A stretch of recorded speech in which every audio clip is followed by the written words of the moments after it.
하나님의 말씀 읽겠습니다. 마태복음 2장 1절부터 11절까지의 말씀입니다. 마태복음 2장 1절로 11절입니다.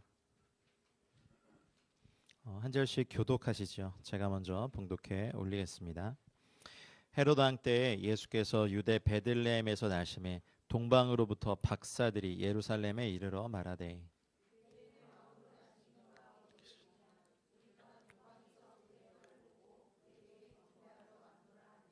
헤롯 왕과 온 예루살렘이 듣고 소동한지라.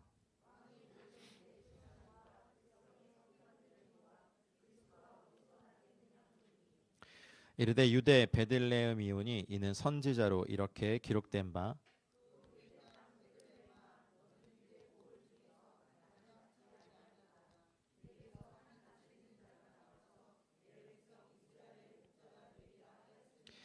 이에 헤롯이 가만히 박사들을 불러 별이 나타난 때를 자세히 묻고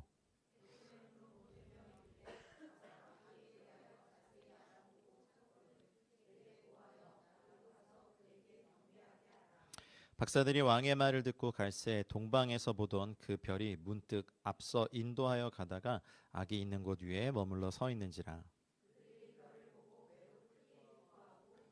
같이 있습니다. 집에 들어가 아기와 그의 어머니 마리아가 함께 있는 것을 보고 엎드려 아기께 경배하고 보배압을 열어 황금과 유향과 몰약을 예물로 드리니라. 아멘. 와, 2025년 수고 많으셨습니다. 예, 진짜 수고 많으셨고요. 네, 오늘 2025년의 무게들을 십자가 앞에 내려놓고 2026년도는 결심하진 않았으면 좋겠어요. 결심을 하면 할수록 더 실망이 많아지고 돌아보면 우리 힘으로 될 수 있는 것이 아무도 없었기 때문에 그럼 2026년도는 언약 안에 쉬는 법을 배우는 한 해가 되길 축복합니다. 작년 이맘때쯤 2025년도 새해를 맞이하면서 하셨던 결심 기억이나 나세요? 영어 공부를 하리라, 성경을 몇 독하리라, 살을 빼리라, 운동을 하리라. 또 뭐가 있었어요? 네, 기억도 못해요, 그죠? 바보들은 늘 결심만 하고 제가 제일 큰 바보입니다. 그래서 이게 결심은 그만하고 언약을 붙드는 한 해, 그리고 그 언약에 저희를 붙드시는 한 해가 되기를. 그래서 2026년 이것도 결심인가요? 아니 그냥 믿음의 고백. 우리 결심해봤자 사실은 한 달이나 할까? 이제 그만 속고 속이고 서로 그러지 마시고 오늘로써 이제 25년의 5년의 고단함을 좀 주 앞에 내려놓고 2026년도는 언약 안에 쉬는 법. 저도 잘 모르겠거든요. 근데 그걸 좀 해보고 싶습니다. 저도 이건 결심 아니고 그냥 소망. 언약 안에 쉬리라 이러면 또 결심이잖아요. 그냥 언약 안에 쉬는 법을 가르쳐 주십시오. 주님, 이거는 소망이니까. 그렇게 저희가 새해를 좀 조금은 힘을 빼고 맞이했으면 좋겠어요. 아멘입니까? 또 막 결심 노트 이만큼 써놓으신 분들은 또 역시 이 교회는 나랑 안 맞아 또 그러시려고. 근데 어쩔 수 없어요. 저희가 결심을 지금 수십 년간 해봐서 더 이상의 결심대로 안 되는 걸 알기 때문에 여기 속지 마시고 주님의 말씀에 붙들림 바 되게 축복합니다.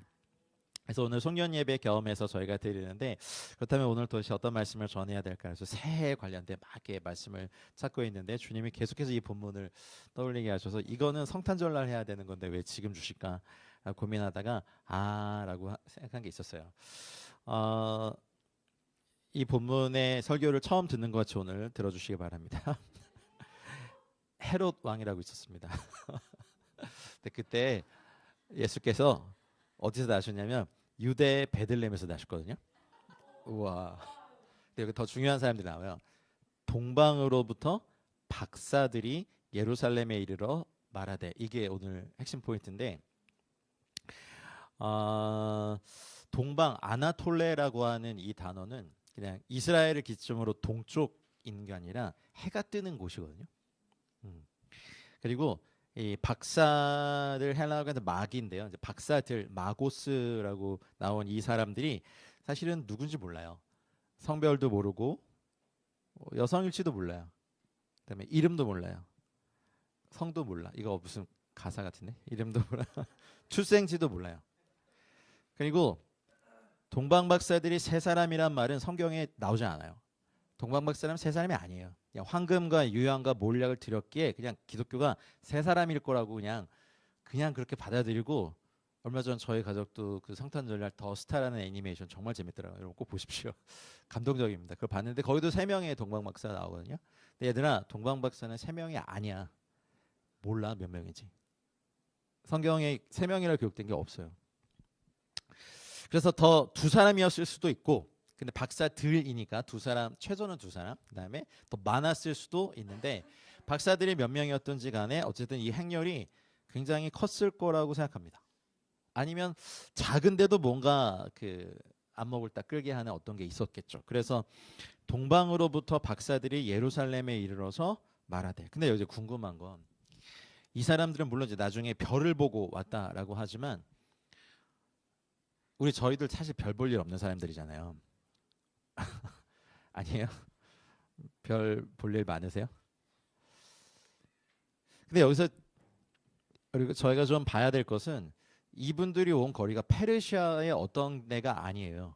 왜냐하면 헤롯이 아까 그 어디 몇 절입니까? 자세히 묻고 7절에 보면 헤롯이 가만히 박사들을 불러 별이 나타난 때를 자세히 물었다 이렇게 됐거든요. 그리고 나서 나중에 이제 속은 줄 알고 몇 살 아래의 아이들을 죽였죠? 2살. 야, 여기서 저희가 추측해 볼 수 있는 거리는 이스라엘로부터 2년여 동안에 온 거리를 해보면 극동아시아인 가능성이 크다는 거죠. 그렇다면 이 마귀, 그 박사들은 사실은 이게 그 언어적으로 보면 뭐 마술사, 주술사, 뭐 점성술사 이렇게도 기록되어 있는데, 유대인들의 입장에서 보면 별을 보고 따라온 사람들은 이상한 사람들인 거예요. 근데 이 사람들은 그냥 여러분, 별이 뭔가 이렇게 나타났다고 해서 2년을 걸 만한 일이 여러분 삶에 있습니까? 없죠. 이분들이 기다린 거는 메시아에 대한 예언이었지 별은 아니었어요. 그렇다면 이 사람들은 어떻게 메시아에 대한 예언을 들었을까? 창세기 10장 25절에 보면 벨렉의 사건이 나오거든요. 족보들이 쭉 나오면서 벨렉이라고 나오면서, 벨렉, 그때의 세상이 나뉘었습니다 이렇게. 셈은 에베로온 자손의 조상이더라라고 하면서 벨렉이 나오고, 벨렉의 그때 온 세상이 나뉘어. 그게 뭐냐면 노아 홍수 이후에 8명으로 다시 시작된 인류가 그 근방에서 모여 살았죠. 그러다가 이제 나뉘게 됩니다. 그리고 이제 11장에 보면 이제 바벨탑 사건도 나오고 하나님의 언어를 흩으셨고, 그렇다면 이 사람들은 그때에 나뉘어져 갔던 사람들 중에 한 무리일 가능성이 크다는 거죠. 우리나라도요. 주류 사학계에서는 인정되진 않지만, 저는 그게 맞다고 생각이 된 것 중에 하나가, 그 중국도 한국도 일본도 한자를 같이 쓰는 지명이 있습니다. 도시 똑같은 한자를 쓰는. 한번 말씀드린 적 있는 것 같아요. 어딜죠?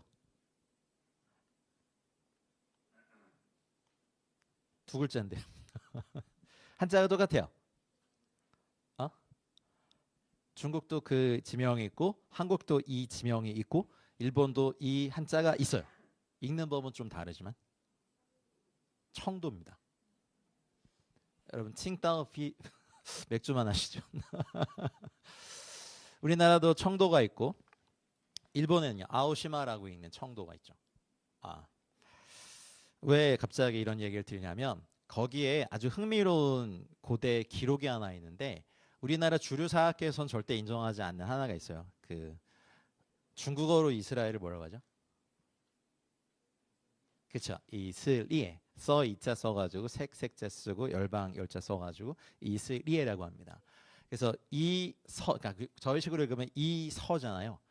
이 서국이라고 되어 있는 청도 지방을 중심으로 했었던 고대 유대교 히브리 문화와 굉장히 흡사한 이런 문화를 가지고 살았던 유대인의 기록들이 남아 있었습니다.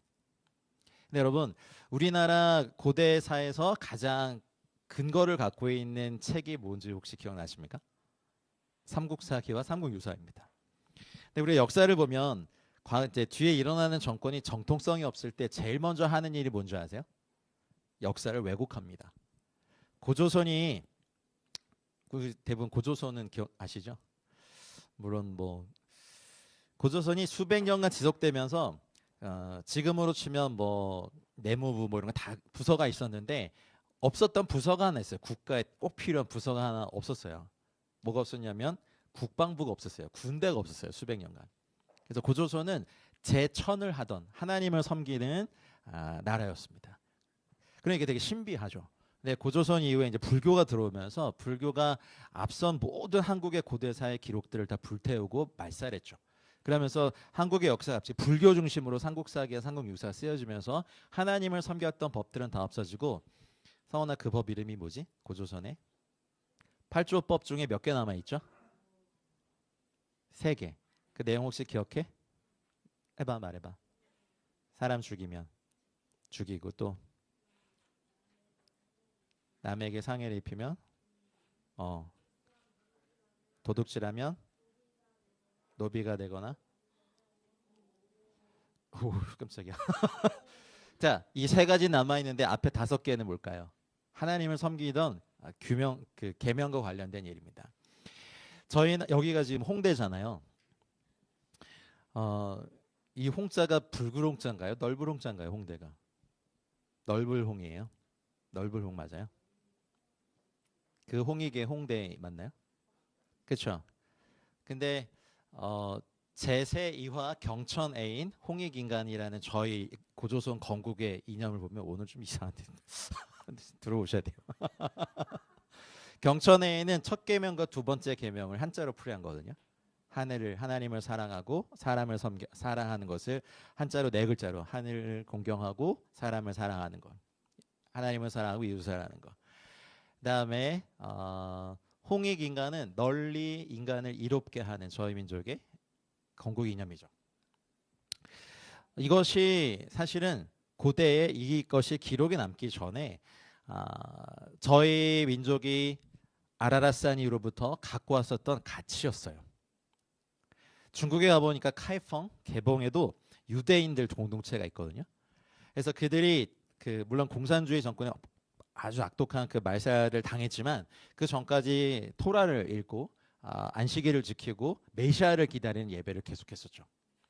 저희 나라도 뭐 그렇게 주장하시는 분들 혹시 기억나세요? 도마복음 뭐 이러면서 도마가 12사도 중에 한 명, 도마가 사실은 어디에서 순교했는지 혹시 아십니까? 인도에서 순교했죠. 인도에 가서 그러니까 아시아 쪽으로 와서 도마의 영향력이 컸어요. 도마 사도의 영향력이. 근데 결국 인도 왕족의 복음을 전하려고 하되 왕족의 노예가 돼서 복음을 전하다가 산채로 살갗이 벗겨지면서 죽었죠. 근데 그때 그 순교로 말미암아 인도 황실이 복음화가 된 적이 있거든요. 그래서 그때에 인도에서 우리나라 가야로 시집왔던 공주 이름이 누군지 혹시 아십니까? 허황옥 공주입니다. 허황옥 공주가 갖고 왔던 그 인도의 왕실 문양이 뭐냐면 익투스요, 물고기 문양이에요. 그래서 우리나라 고대사 중에 가야사가 집중적으로 말살돼 있죠. 그렇죠. 그리고 거기 불교가 이렇게 돼 있죠. 자, 이런 거 되게 좋아하시는구나. 앞으로 이런 설교를 해야겠구나. 동방박사를 추측하다 보면 나중에 기회가 되면 그런 것도 한번 나눌 기회가 있습니다. 일본에도요, 신사 중에 아주 고대로부터 내려오는 진자에는요, 곳곳에 하나님을 섬기는 다윗의 별이라든지 히브리 문양과 그리고 일본 사쿠라, 우리로 치면 아리랑 같은 민족 민족 민요라고 해야 되나? 민족 언어가 사실은 히브리어예요. 사쿠라가 이렇게 히브리어로 숨겨진이란 뜻이에요. 숨겨진 민족이 나중에 메시아로 말미암아 일어나서 뭐 빛을 발하게 된다는 것이 사쿠라 그거고, 저희 아리랑은요. R이 원래 엘의 고대어잖아요. 하나님과 이랑은요. 얘랑 동생인가요? 미안해요. 조사 하나님과 함께.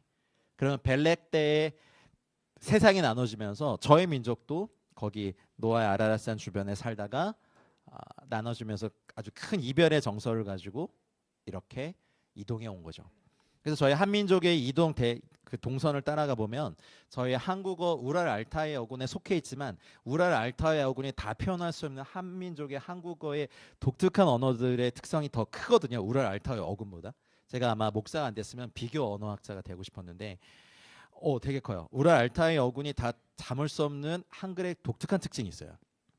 그러다 보니까 저희 민족이 이렇게 이동해 오면서 남겨놓은 각 지역의 한글, 고대 한글과 이렇게 유사한 언어적인 지명들이 많아요. 저희 한국은. 예를 들면 거기 아라랏산 이렇게 넘어서 오다 보면 만나는 어쩌면 첫 번째 고비가 파미르 고원이거든요. 파미르는 그 지방의 말이 아니에요. 언어학자들이 예전에 국민일보와 서울대와 연대에 계신 그 사학자분들이 한민족 기원 대탐사라는 그 여정을 쭉 가서 책으로 그걸 낸 적이 있었습니다. 그래서 파미르는 여러분 드신 파 있잖아요. 파 안 드세요? 미르는요. 우리나라 말이거든요. 그러니까 파가 나는 고원이에요. 그래서 파총이라고 중국어는 부르는데 파미르 고원을 넘어서 그 다음은요. 고비 사막을 지나죠. 그 고비도 우리나라 한 고비 두 고비 할 때 그 고비예요. 그리고 헝가리 사람도 이제 이렇게 이쪽으로 이렇게 중앙아시 넘겨 보면 말을 몰 때 이랴 그러거든요. 자 그리고 우리나라 국화가 무궁화잖아. 이런 얘기 많이 들어보시죠. 무궁화가 영어로 로즈 오브 쉐런이죠. 그 학명이 있어요. 히비커스 시리커스라는 시리아에서 온 꽃이에요. 그러니까 우리 민족은 거길 넘어오면서 큰 이별의 정서를 가지고 아리랑이 아무리 국어학자들이 뭐 우리나라의 뭐 어떤 걸 표현한다고 하지만 설명이 안 돼요. 우리 민족은 굉장히 큰 이별을 경험하고 이걸 노래로 만들었죠. 그래서 여러분 노아 홍수 이후에 저곳에 무엇이 있는지 아무도 모르는 저희 민족이 무기로 삼았던 게 있는데 활입니다. 활. 그렇죠. 활이 히브리어로 한번 이런 건 알아주시면 돼요. 캐세트라고 하거든요. 캐세트는 동음이어가 또 하나가 있는데 뭐냐면 무지개가 캐세트예요. 그러니까 노아 언약 때 하나님 보내주신 무지개를 무기 삼아서 활로 쏘면서 무엇이 있는지 모르는 그곳을 이제 뚫어내면서 민족을 이동해 오면서 그 벨렉의 후예 중에 욕단 자손인데 욕단은 그 동편 산으로부터 시발에 이르는 곳에 거주하였다는데 그 시발이 고대 언어가 시베리아의 옛말이거든요. 그러니 여기서부터 아주 먼 곳을 이동해 오면서 그 무궁화 꽃씨를 뿌리고 그러니까 우리 민족이 이동해온 코스를 이렇게 보면 항상 무궁화가 만개하거든요. 러시아 배울 때 제가 깜짝 놀란 게 보통 꽃들의 이름이 있잖아요. 근데 무궁화에 대해서는 그냥 츠피똑 꽃이라고 부르더라고요. 아니 꽃은 꽃인데 무슨 꽃? 이건 그냥 꽃이야. 왜? 모르겠어요. 그리고 욥기에 보면 동방에 우스라는 땅에라는 게 있죠. 거기에 보면 실제로 러시아 중앙아시아는 우스트라는 지명이 있거든요. 그러면 우리나라의 아라랏산을 민족이 아라랏산을 넘어서 이렇게 이동해온 경로와 맞습니다. 저는 중국에서도 이렇게 보니까 저희가 상하이에 있었는데 상하이가 예루살렘과 그 위도가 같아요. 그래서 여기 막 가정교회 지도자들은 그 동방박사 우리 거다, 우리 주장들이 거다. 야 너희 한족들은 여기로 온 지 꽤 별로 안 됐어. 이렇게 얘기했고 그래서 우리는 막 첨성대도 있었고 막 별을 봤었지. 그런데 또 일본 사람들은 자기 고대 신사에 있는 이런 하나님의 이런 뭐랄까요 증거들을 내놓으면서 우릴 거다. 그러면은 일본에서 한 명, 한국에서 한 명, 중국에서 한 명에서 간 걸로 하자. 뭐 이러면서 농담 삼아 한 것이 있었는데 자 지금까지 한 얘기는 다 잊어버려도 돼요. 근데 동방에서 온 박사들이 최소 2년 이상을 별 보고 왔다는 사실을 말씀드리려고 20분 동안 지금 말씀드려요. 페르시아권 그 옆에서 온 게 아니에요. 그러면은 몇 개월 미만의 애를 죽였지 2년 미만의 애를 죽이진 않죠. 그렇다면 여러분 한번 보십시오. 여러분 별을 따라가는 건 너무 어렵지 않으세요? 여러분 기다리는 거 쉬우세요? 제일 힘들죠. 바라보는 거 어떠세요? 따라가는 건 어떠세요? 그럼 괜찮나? 그러면 별은 낮에 잘 보여요? 문제는 여기에 있어요. 언약은 내용은 알고 있는데 막상 이걸로 가자 그러면 왜요? 뭘 보고 가요? 언제 가요? 어디로 가요? 별 보고 가야 돼. 리더가 이러면 아니 좀 구체적인 계획을 줘야지 뭘 움직이지. 그냥 별 보고 가야 돼. 구름 많이 낀 날에 별이 보입니까? 비바람이 몰아치는 날 별 보여요? 갈 수 있는 날보다 갈 수 없는 날이 더 많았어요. 그러면 리더에 대한 막 욕이 막 바가지 나오겠죠.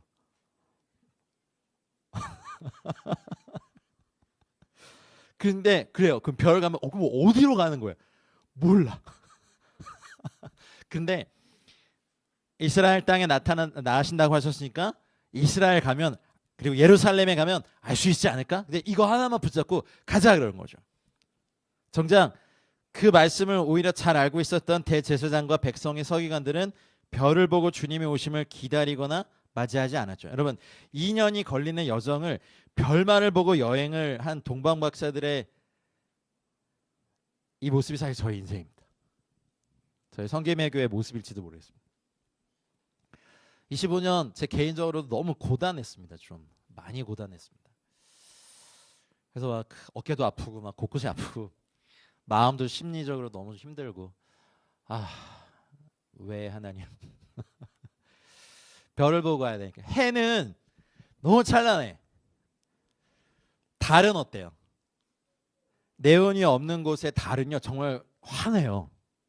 근데 별은 어때요? 안 보이는 게 너무 많아요. 주님이 오실 때도 그랬고 주님이 다시 오실 때도 주님은 이것을 기다리는 건 소수들만이 할 수 있는 거예요. 역사상 항상. 그러니 뭐 이런 거야. 북한 이슬람권에 부흥과 출수가 있을 것입니다. 이거 해예요? 달이에요? 별이에요. 언제요? 해라면 누구든 뚜렷하게 볼 수 있고 달에는 그래도 밤의 어둠을 견디는 힘을 줘. 근데 별은 자세히 보지 않고 주의를 기울이지 않으면 몰라요. 이제 우리 다 묻는 거죠. 언제요? 어디로요? 근데 하나님이 이 여행길에서 보는 뭐 가끔 이제 너무 지칠 때쯤 아름다운 노을을 쫙 펼쳐줘요. 그래도 여러분 그 동방에서부터 이스라엘까지 걸어간 제가 중국에 있을 때 종시안, 따오시안 그러니까 서안에서부터 시온 그러니까 시온이 예루살렘이 그냥 시안이거든요. 그러니까 거기까지 국경을 넘어서 몇천 킬로를 차를 통해서 도보로 전도하며 예루살렘 갔다가 찍고 오는 교단을 만난 적이 있어요. 매년 3개월을 거기다 부어요. 준비 기간 또 어마어마하고 그거 가려고 막 쓰리잡 뛰면서 막 별의별 일 다 하고 그 정말 요만한 거 하나 주먹밥 먹으면서 국경 넘어서 어떨 땐 걸어가고 어떨 땐 막 버스에 찡겨서 가고 막 그걸 보면서 결코 쉽지 않은 길이죠. 어떨 땐 산을 넘어야 되고 산을 넘을 때 별이라도 보이면 괜찮은데 구름 많이 끼면 저쪽이 마지막으로 보인대야. 진짜 맞아요? 리더도 자신이 없어. 그래서 하나님이 가끔 뭐 맑은 하늘도 보여주시고 그럼 바이칼 호수 꼭 돌아가시기 전에 한번 꼭 저희가 같이 한번 갔으면 좋겠어요. 호수라고 부르면 그게 이건 거의 바다. 네, 세계에서 제일 깊은 정말 맑은 모래 그런 걸 맞이하거나 산에서 정말 아름다운 초원이나 들에 막 저 지평선 끝에 펼쳐져 있는 뭐 해바라기도 만날 수 있게 이런 거는 선물이지만 우리 인생 살면서 뭐 이런 표현 쓰시던데 시절 인연에 아름다운 사람들이 있을 줄 믿습니다. 근데 목적지가 불분명해. 우리가 주님을 맞이할 때 뭐 그런 아름다운 것도 있지만 우박, 강풍, 근데 밤에 추워. 그리고 이슬이 내린 여러분 노숙 해보셨습니까? 저 좀 해봤거든요. 노숙할 때 신문지 한 장이 얼마나 따뜻한 줄 아세요? 정말 따뜻해요. 신문지 2장은 거의 이거는 양모야 양모. 이게 한 장, 2장의 차이가 이게 되게 커요. 안 해보셨구나. 인생 참 곱게 사셨네.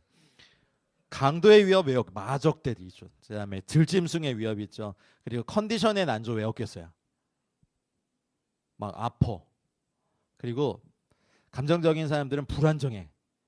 좋은 이런 거 하늘 보여주시면 와 내가 별을 보고 주님이 저렇게 나에게 선물 주신 거 와 이따가 밤에 좀만 쉬면 막 이렇게 불안정해. 우리 또 띵크 형 동지들은 혼란스러워 계속. 생각 안에 갇혀가지고. 나중에 천국에서 우리 동방 박사들 만나면 이 여정이 어땠는지 꼭 듣고 싶거든요. 이거를 미리 알았으면 이 땅에서 이렇게 연대기나 이런 거 써가지고 영화로 만들어도 되게 재밌겠다. 반지 원정대를 능가하는 별을 따라 간 사람들. 근데 정말 2년을 걸쳐서 보이지도 않는 별을 따라 어떨 때 선명하게 보였지만 대부분 안 보였던 그 길을 따라 예루살렘에 도착했어요. 여기 가면 다 알 거라고 생각해서 가고, 근데 이 사람들의 행색이 어땠는지 어쨌든 성이 그 사람들을 집중하고 묻죠. 우리가 동방에서 그의 별을 보고 유대인의 왕으로 오신 분에게 경배하러 왔다 했을 때 헤롯 왕과 온 예루살렘이 듣고 소동하죠. 그래서 그 다음 메시지 내용들 아시는 거예요. 그래서 도대체 그리스도가 어디서 나겠느냐라고 물으니까 6절에서 미가서 5장 2절 말씀을 인용해서 베들레헴 에브라다야 너는 유다 족속 중에 작을지라도 이스라엘 다스릴 자가 너에게서 나올 것이다. 근데 그의 근본은 상고에 영원에 있느니라. 이 말씀 미가서 2장 6절을 5장 2절을 인용해서 이제 이 예언을 해석합니다. 그래서 헤롯이 베들레헴으로, 베들레헴은 이제 다윗의 고향이고 메시아가 나겠다는 예언이 있는 거죠. 자, 9절을 볼까요? 읽겠습니다. 박사들이 왕의 말을 듣고 갈새 동방에서 보던 그 별이 문득 앞서 인도하여 가다가 악이 있는 곳 위에 머물러 서 있는지라. 이 평행 본문이 누가복음 2장에도 있는데 여러분 누가복음에는요 목자들이 가서 주님께 경배하거든요. 여기서는 집으로 들어가요. 그리고 누가복음에서는 요셉과 마리아가 같이 있었는데 여기서 누구만? 어머니 마리아와 아기만 있습니다. 그 말은 시간 차가 있다는 거예요. 여기서 나와 있는 9장에 나와 있는 그 아기 있는 곳의 아기는 헬라어로 따라해 보실까요? 파이디온. 이건 어린이입니다. 어린이. 근데 누가복음 2장 16절에 구유에 누이신 아기라고 할 때는 이거 따라해 보세요. 브레포스. 이건 베이비입니다. 베이비. 갓 태어난 아기. 그래서 이제 동광 박사가 좀 돼보십시다, 여러분. 2년 동안 막 엄청 싸우면서 욕하면서 도대체 저 사람 리더의 자격이 있는 거 없는 거 우리 어디로 이끌어가는 거야? 별은 보였다 안 보였다 하고 막 강도도 만나고 몸도 아픈데 계속 가자 그러고. 근데 어쨌든 왔어. 드디어 와서 아기 있는 곳에 머물러 있고, 자 10절 읽겠습니다. 시작. 그들이 별을 보고 매우 크게 기뻐하고 기뻐하더라. 늘 보던 별인데 이제 마지막이 왔어요. 이 2년의 고단, 어쩌면 그 전부터 이렇게 메시아를 기다리고 준비해왔던 이 사람들의 여정이 끝낼 마지막을 보면서 기뻐하고 매우 크게 하고 매우 기뻐하고 막 여러분 너무 기뻐도 울죠. 너무 기뻐도 울어요.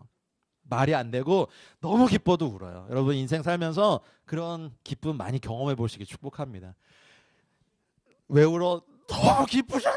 말면서 이렇게 씨는 안 하겠지만 막 2년의 그 고생, 막 이슬 맞으면서 잤던 추위, 강도 만나서 뺏긴 것들, 여러 번 표현을 하면 감추었던 눈물들 기억나고, 억울한 일들, 후회되는 실수들, 또 뭐 거의 믿음의 파산까지 이르기 직전에 그런 어려움들, 기다림들, 이 모든 것이 한꺼번에 밀려와. 가족들도 이해 못해. 미친 거 아니야? 그 예언 맞아? 그리고 선조들이 정말 몇천 년 동안 기다렸는데 그게 우리 시대에 일어난다고 오히려 그 예언을 기다리고 있던 사람들에게도 좋은 소리 못 들었을지도 몰라. 그러나 우린 간다 해가지고 왔던 이 사람들에게 어쩌면 저희들의 2025년 마지막이 이제 희미하게 봤던 그 별을 보고 매우 크게 기뻐하고 기뻐한 오늘이 되시길 축복합니다. 그냥 똑같은 예배가 아니라 2025년의 고단한 무게, 이제 내가 드디어 왕을 만나는 우리의 몇 년 동안의 이 여정이 결실을 맺는 그 시간에 이제 우리 마지막 주일을 보내잖아요.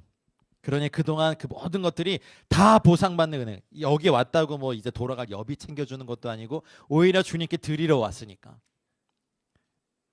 어쩌면 우리가 오늘 주님께 고백해야 될 이것들. 자, 마지막 11절 읽겠습니다.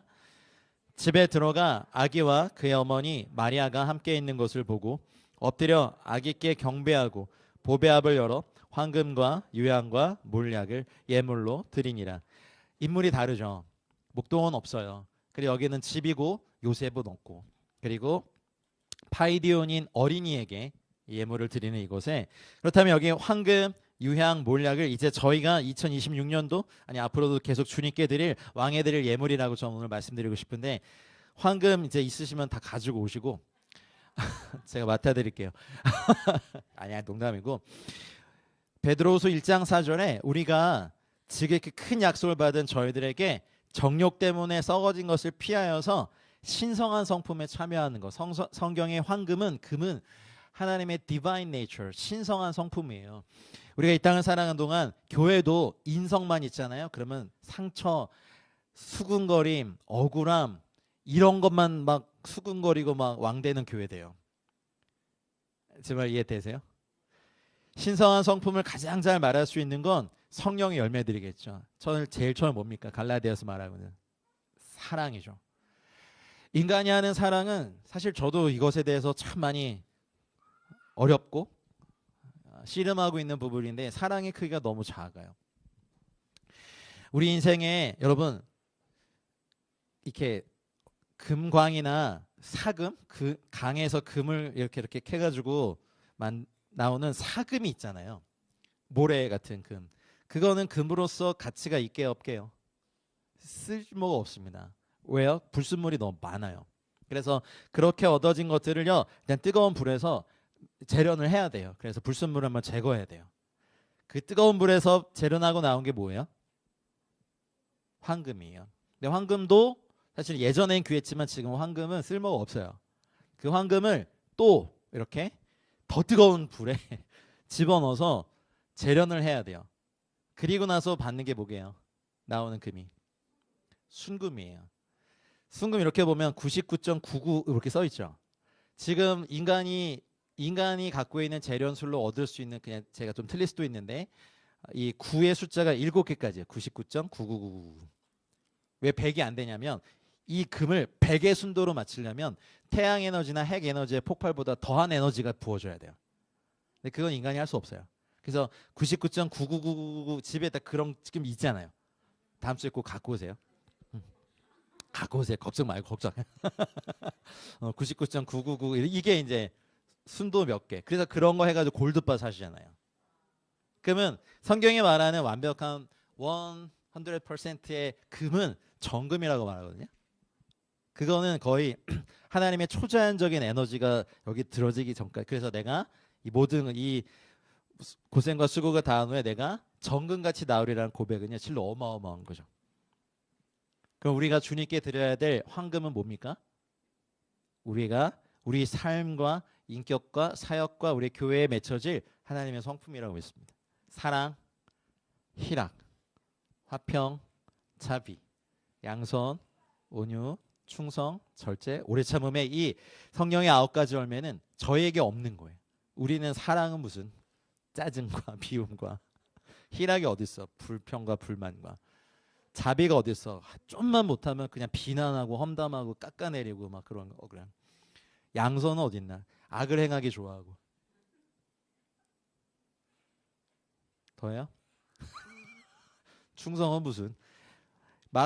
지금 여러분 내년에 지금 저희 이렇게 모집하는데 별로 이렇게 지원을 안 하시는 거 보면서 여러분 역시 내년에 얼마나 큰 불 가운데로 들어갈. 아니 이건 내가 한 게 아니라 왜냐면 주님께 드려야 황금을 드려야 되기 때문에 이건 제가 하는 게 아니라 성령이 하실 거야. 저는 조용히 기도할 뿐이에요. 자비, 아유 밴댕이 소갈딱지들이 얼마나 커질까요? 온유함, 전 이건 항상 실패해요. 절제도 잘 안 돼. 우리 쇼츠를 한 개만 보고 끌 수 있으면 능력자. 와. 우리 어느 날 한번 딱 마음 정하고 이제 뭐 이렇게 뭐 컴퓨터를 키든지 노트북을 켜가지고 유튜브 첫 화면 캡처해서 내기 이런 숙제 한번 해요. 알고리즘으로 다 이렇게 뜨는 게 도대체 뭘 보고 계시나. 자신 없어요 저부터. 우리 하나님 앞에서 정결하자 이거. 그러니 1년을 지났을 때 아니 우리 평생에 우리 안에 맺게 된 물론 성령님이 하시겠지만 성령의 그 아름다운 열매들이 우린 지금 다 미숙하고 되어져 가는 교회지 완전히 된 교회는 아니잖아요. 우리도 다 공사 중인 성도들이지 우리가 서로의 어떤 것에 대해서 미숙함에 대해서 정죄하지 말고 우리 좀 이렇게 보호해 주면 안 되겠습니까? 근데 우리가 드려야 될 것은 황금은 우리 평생에 우리 가운데 허락하신 그 신성한 성품이에요. 그걸 주님께 드리는 2026년 되시길 축복합니다. 동방 박사가 또 두 번째 뭐 드렸어요? 유향 드렸죠. 유향은 거룩한 향을 만드는 데 사용되거든요. 그래서 성경에 보통 유향은 뭘로 얘기합니까? 기도를 얘기하죠. 출애굽기 30장 34절로 37절에 여호와께서 모세에게 소합향과 나감향과 풍자향의 향을 가지고 향품을 유향에 섞되 각기 같은 분량으로 하고 그래서 그것을 향으로 만드는 걸 얘기하시거든요. 그러니 그 향은요. 텐트 오브 미팅 그 회막에서 항상 확 피워서 거기서 하나님이 모세와도 만나고 저희도 만나는 바로 그 향이죠.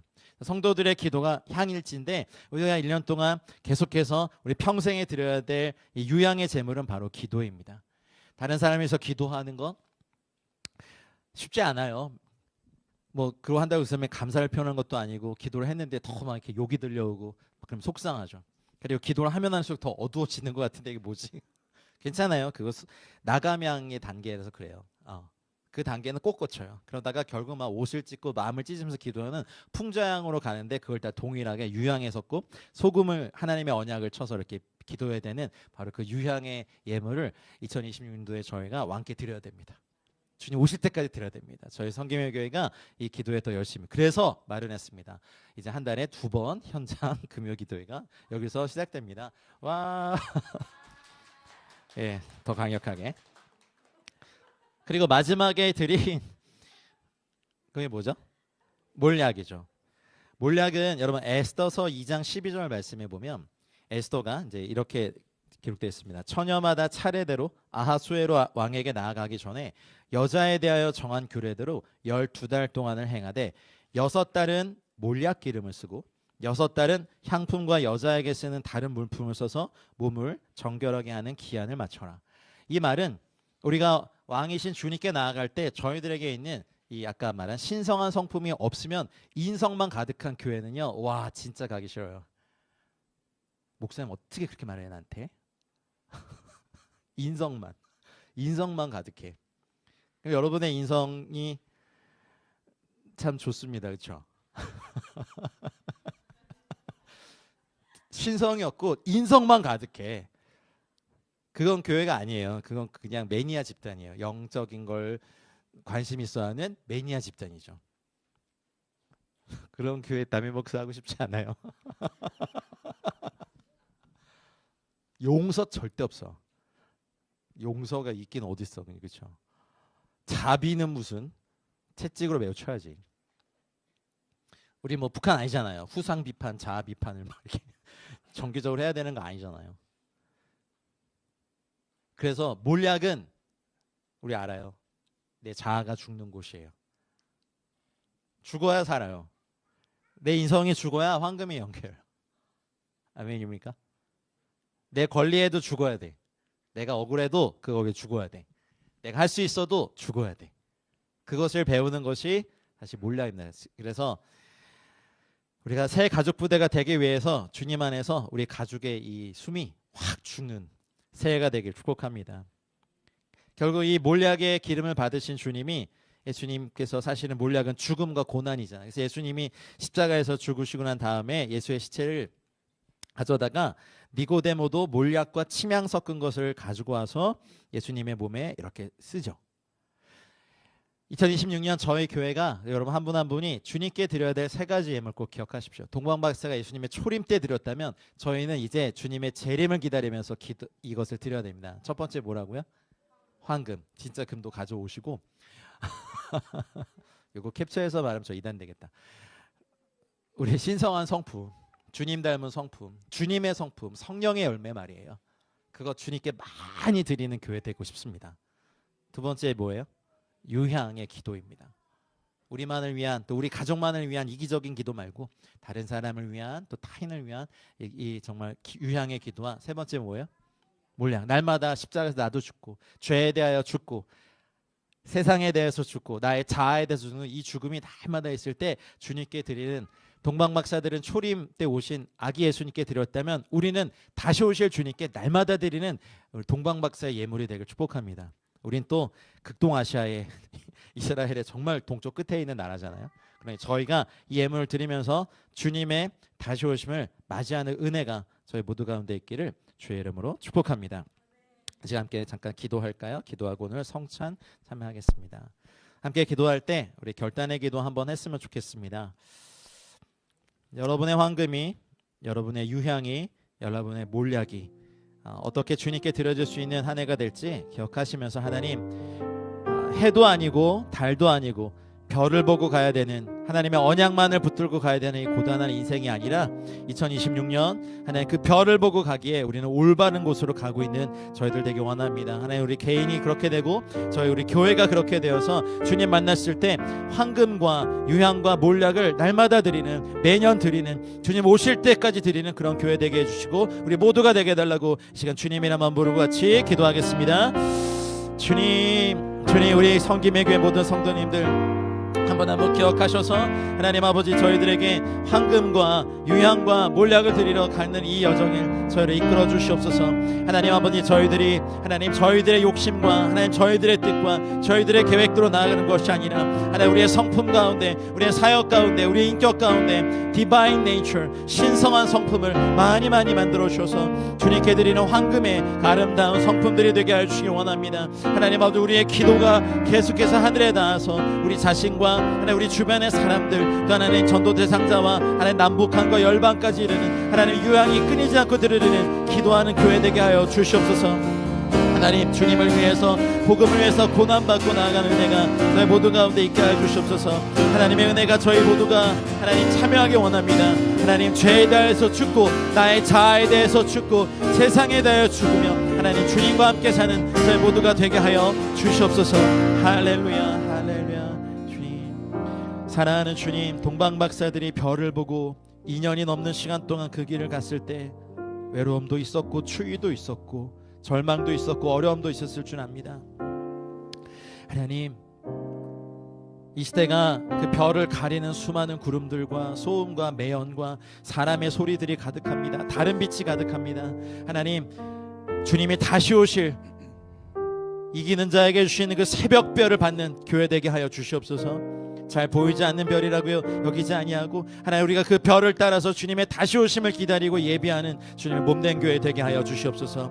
2025년 수고가 많았고 우리를 이끄신 하나님의 은혜 가운데 감사했습니다. 2026년 황금과 유향과 몰약을 주님께 많이 드리며 주님을 따라가는 저희 성김의 교회 모든 성도님을 되게 하시고, 더 이상 우리의 결심과 우리의 뜻을 따르는 교회가 아니라 주님의 언약 안에 쉬며 그 언약의 성취를 누리는 저희 모두가 되게 하여 주시옵소서. 감사드리며 모든 말씀을 예수님의 이름으로 기도하였습니다. 아멘. 오늘은 2025년 마지막 성찬 주일입니다. 우리 찬송가 함께 찬양하면서 성찬을 준비하겠습니다.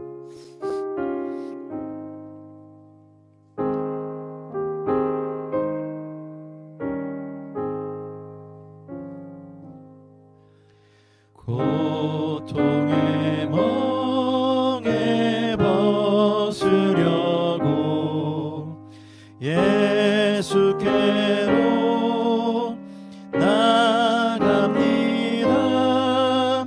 자유와 기쁨 베푸시는 주께로 갑니다.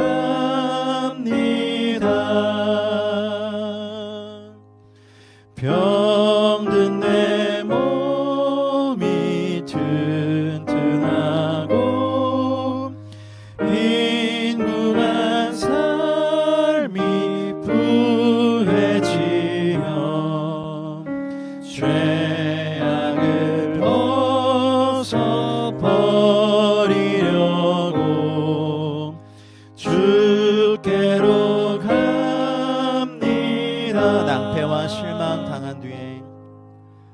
낭패와 실망 당한 후에 예수께로 나갑니다.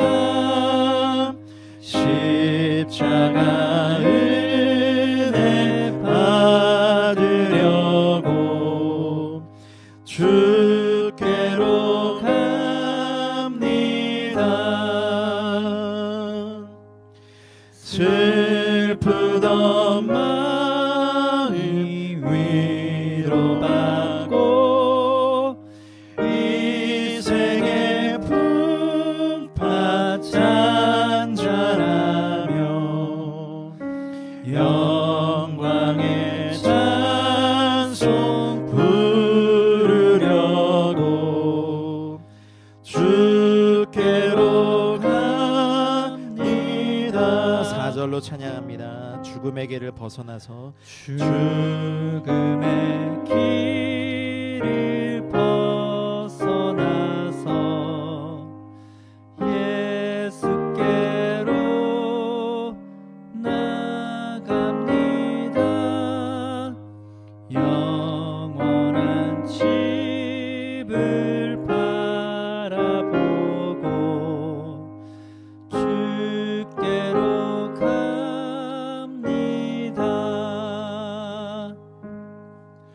멸망의 포구에 나와 평화의 나라 다다라서 영광의 주를 배우려고 주께로 갑니다. 내가 너에게 전한 것은 주께 받은 것이니 곧 주 예수께서 잡히시던 밤에 떡을 가지사 축사하시고 떼어 이르시되 이것은 너희를 위하는 내 몸이니 이것을 행하여 나를 기념하라 하시고 식후에 또한 그와 같이 잔을 가지시고 이르시되 이 잔은 내 피로 세운 새 언약이니 이것을 행하여 마실 때마다 나를 기념하라 하셨으니 너희가 이 떡을 먹으며 이 잔을 마실 때마다 주의 죽으심을 그가 오실 때까지 전하는 것이니라. 그러므로 누구든지 주의 떡이나 잔을 합당하지 않게 먹고 마시는 자는 주의 몸과 피에 대하여 죄를 짓는 것이니라. 사람이 자기를 살피고 그 후에야 이 떡을 먹고 이 잔을 마실지니 주의 몸을 분별하지 못하고 먹고 마시는 자는 자기의 죄를 먹고 마시는 것이니라. 시간 잠시 성찬에 참여하기 전에 또 생각나는 죄, 생각나지 않는 죄, 또 무의식 중에 지은 죄, 내 입과 혀와 손으로 지은 모든 죄를 보혈을 의지하며 회개하신 이후에 준비되신 분부터 나와서 성찬에 참여하겠습니다.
그러므로 그리스도 예수 안에 있는 자에게는 결코 정죄함이 없나니 생명의 성령의 법이 죄와 사망의 법에서 너희를 해방하였음이니라. 주님의 몸과 주님의 거룩하고 귀한 보혈을 우리에게 허락하심으로 우리가 또 한 몸됨을 확인하며 주님의 죽으심과 주님의 다시 오심을 증거하는 이 일에 저희가 참여하사오니 주님 25년의 열매와 또 눈물도 아픔도 이제 주님께 올려드리고 26년 약속과 언약을 따라 별을 따라가 주를 만나 황금과 유향과 몰약을 드리기로 결정하는 사랑하는 성김의 교회 성도님들에게 새로운 시간들을 허락하여 주심을 감사합니다. 우리가 그 은혜 가운데 살게 하여 주시옵소서. 그리고 하나님 오늘 모든 말씀이 주님의 말씀이오나 26년 저희 한 사람 한 사람에게 주실 말씀을 기대하며 이 말씀을 뽑습니다. 하나님 우리의 길을 인도할 하나님 주의 말씀으로 우리 성도님들 한 분 한 분에게 허락하여 주시옵소서. 하나님 제배를 뽑는 모든 손길 위에 저희 함께 하시 원하며 오늘 말씀 예수님의 이름으로 기도하였습니다. 아멘. 26년 저희가 송구영신 예배를 따로 하지 않고 오늘 송년 예배로 드리는데요. 네. 기도하는 마음으로 나오셔서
때 어떤 말씀 뽑으셨는지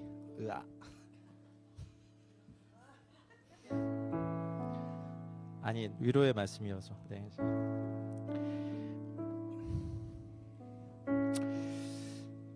예, 우리 봉헌하겠습니다.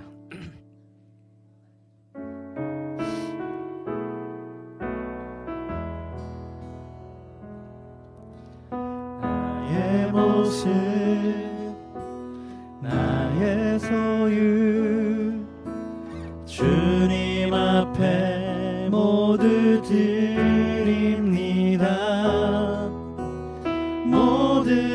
아픔 모든 기쁨 내 모든 눈물 받아주소서. 나의 생명을 주님께 나의 생명을 드리니 주 영광 다 같이 일어나서 우리 위하여 사용하옵소서. 내가 사는 날 동안에 주를 찬양하며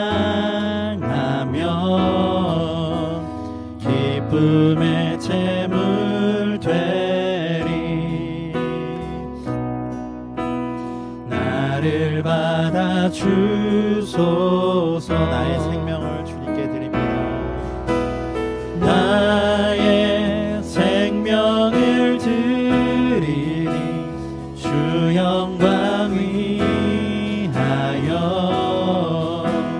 사용하옵소서. 내가 사는 날 동안에 주를 찬양하며 기쁨의 제물 되리. 나를 받아 주소서. 하나님 감사합니다. 한 해 동안 은혜로 이끄셨고 또 한 해는 하나님 그 별빛으로 우리 새벽별의 빛으로 이끄실 주님을 찬양합니다. 주님을 기필코 뵙고 왕께 황금과 유향과 몰약을 드리는 저희 선김의 교회 성도님들, 우리 모든 우리 아이들 전부 다 그렇게 되길 소망합니다.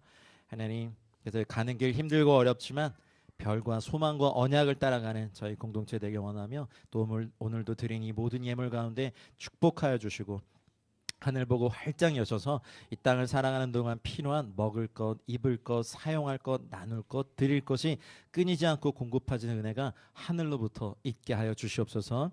우리들의 두 손의 재물 얻을 능을 허락하여 주시고 선한 청지기가 되어서 우리에게 맡겨진 재물과 또 재정과 기회와 시간들, 이 모든 것들을 하나님 지혜롭게 관리하며 주님께 올려드리는 저희 모두가 되기를 간절히 소망합니다. 새해 말씀 주신 그대로 하나님 실제가 될 것을 믿어 고백하오니 주님 그 말씀으로 우리 삶에 인쳐 주시옵소서.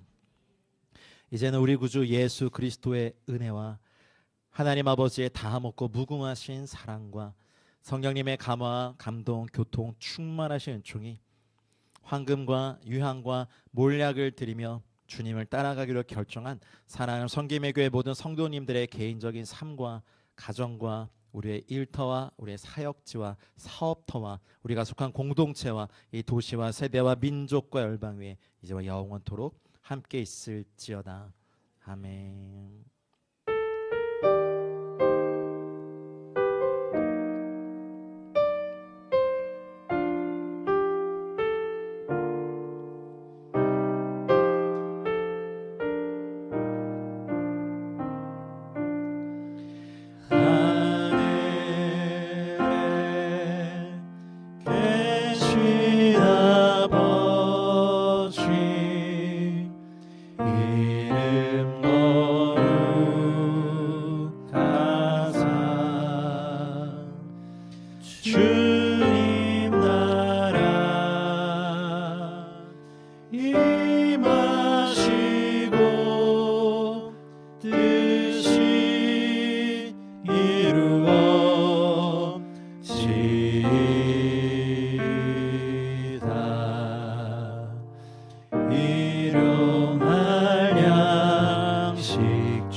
새해 복 많이 받으십시오.